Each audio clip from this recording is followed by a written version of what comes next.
Here's the first lie you're told about joy, that it comes dressed in sequins and trumpets, marching through your life like a parade. The wedding, the dream job, the baby, the Nobel Prize. The night someone kisses you like you're the last cigarette in the world. These are the supposed pinnacles, the mountain peaks, the proof that your pathetic little life has been worthwhile. But those moments are rare. They're lottery tickets with numbers you probably don't have. And even when you do stumble into them, they don't land the way you're promised. They're fragile, already ruined by expectation, or else filmed to death on shaky phones until they feel like commercials for your own exhaustion. Meanwhile, the little joys are everywhere, scattered across your days like loose change you're too lazy or sophisticated to pick up. The hot coffee that doesn't burn your tongue, the stretch in your back that pops like a champagne cork, the piss that runs so clean and easy you feel like you've just been forgiven by the grand old entity of your choosing. Ignore those, and not only are you ungrateful, you're also playing life like an idiot gambler, feeding quarters into a broken slot machine while ignoring the bartender pouring you free drinks.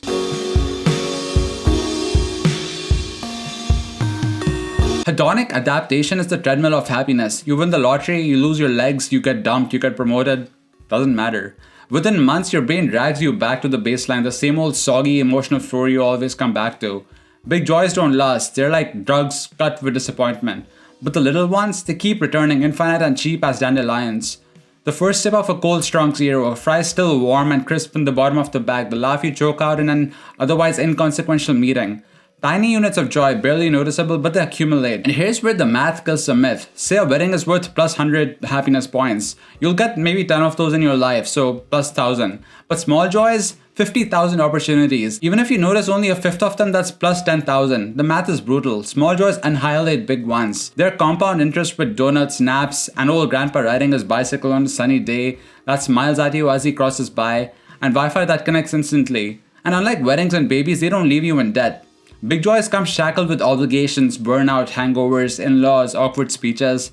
Small joys are pure. Nobody ever had to pay alimony for the perfect biang noodles, and you can amplify them with more chili oil. That's savoring. Don't just eat the noodles, admire them, cradle them. Kiss them like they're your firstborn and then devour them. Neuroscience says dopamine spikes most in anticipation, not climax, just like uncensored hand-holding, which is thrilling before, and afterward you're just two sweaty primates trying not to suffocate each other. Which means the joy is not the fry you find at the bottom of the bag, it's the moment before, the holiness of reaching. Not the fact of having. You can practice savoring daily. Nobody can practice winning the lottery, but you can practice enjoying how the shower beads down your spine. That's renewable ecstasy. That's the stock you should hoard.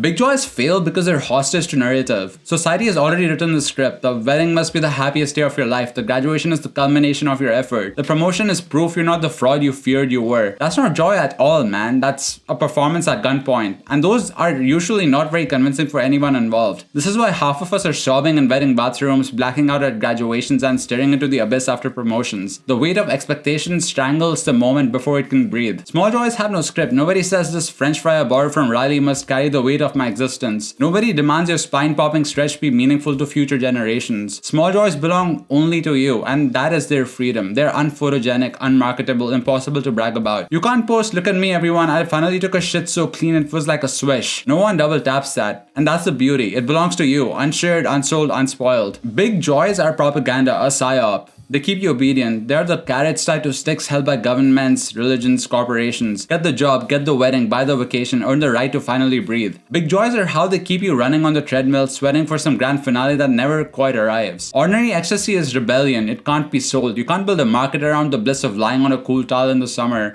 or groaning like a wounded animal as you lower yourself into a chair. You can't commodify the relief of a sneeze that's been teasing you for hours, or getting that dog-nabbed kernel that's been stuck in your teeth for 3 days. That's why savoring small joys is political. Every time you choose to revel in a dumb little pleasure, you are refusing the script. You're saying keep your promotions and your cruise packages. I've got a donut and a nap. That's some seditious shit right there.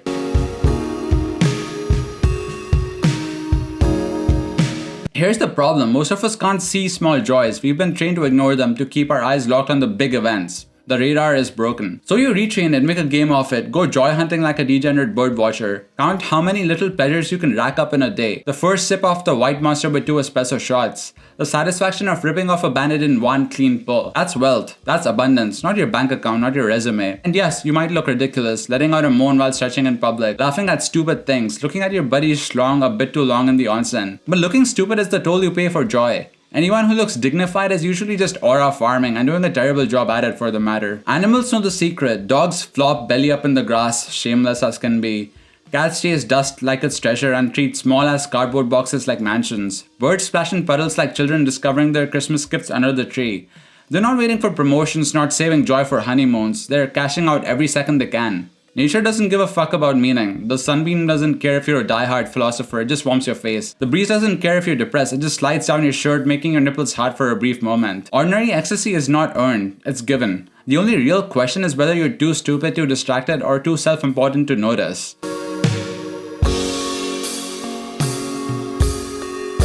The bucket list is a scam. A spreadsheet disguised as transcendence. See Paris, skydive, write a novel, touch dolphins like a creep. People die bitter because they didn't take Eiffel Tower off, as if Eiffel would care. The truth, you don't need Paris, mostly because Paris sucks ass. You need pancakes, you don't need to climb Mount Everest. Seriously, don't bother the poor Sherpas.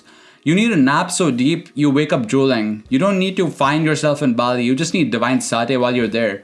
Or an ollie romantic moment with your Grab bike driver as you grab tight on his waist, zooming through the traffic. The bucket list is capitalism whispering more. Ordinary ecstasy is whispering enough. So here's the real manifesto. Joy isn't mountaintops, it's licking the Nutella spoon. Big joys make good stories, but small joys make good lives. The difference between a miserable bastard and a content one is simple. Who relishes the last bit of an ice cream cone and who waits their whole life for the perfect wedding? Ambition is fine, chase it.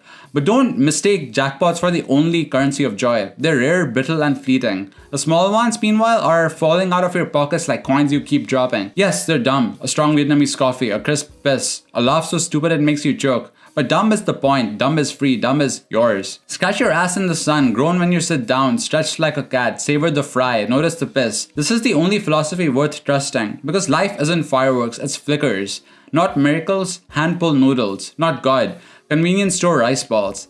And when the credits roll, the only ones laughing will be the ones who learn to love the bloopers.